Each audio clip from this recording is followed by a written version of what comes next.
Step 4 will show you how to enter the final student growth score for the entire school year in your SLO. Again, log into Eduphoria, open Strive, go to the Student Learning Objectives step, and click on the goal statement or foundational skill to open your SLO. When the SLO has completely loaded, scroll down to the Portfolio Snapshot section and click on the link to go to your portfolio. Once the portfolio opens, you'll see all of your milestones, including the end of your milestone with the ratings that were entered in Step 3. In this step, you'll be entering a rating in the column on the far right titled Student Growth. The 3 ratings for this column are Did Not Grow, Expected Growth, or Exceeded Growth. To make your determinations, you're going to compare the ratings in the Target Skill Profile column, which is how the teacher anticipated the student would be performing by the end of the year, with the end of year rating, which is where the student was actually performing at the end of the year. And comparing those 2 columns, you'll determine if the student grew at all, whether they met expected growth or exceeded expected growth. So for this first student, the teacher anticipated that the student would be at the typical level by the end of the year, and they are in fact at the typical level by the end of the year. So I would click on Score Student and say they met expected growth.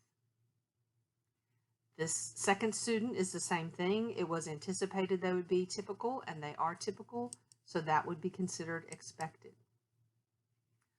For this student, that it was anticipated that they would be above typical, and they are at typical, so they did not meet the expectation, and I would say did not grow.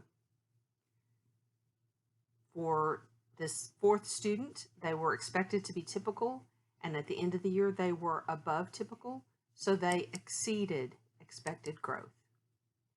For each of your students, you're going to compare those columns and make your determinations about their growth at the end of the year.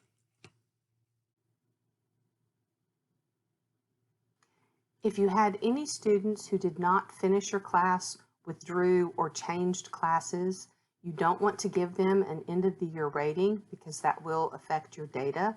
So I would want to leave that student unscored, but instead go in and click on the plus sign and add a note saying this student withdrew in February of 22, and mark that so that I know why that student is not scored. Another example might be because they had a schedule change and moved to another teacher's class during the year. So any student who didn't finish my class, I would not want to score, but I would want to put in a message there explaining why.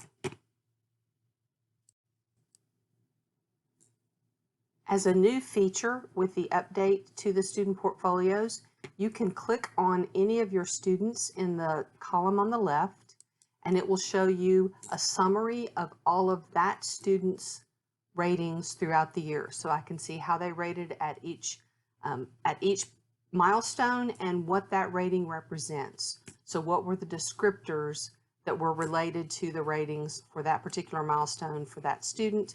And I can also see how I rated them as student growth overall, and I could go in here and add additional comments if I needed to. To move from student to student, I can click on this arrow up at the top and it will move me to the next student in my list. Or if I'm done viewing my students, I can click the Done button to close that out.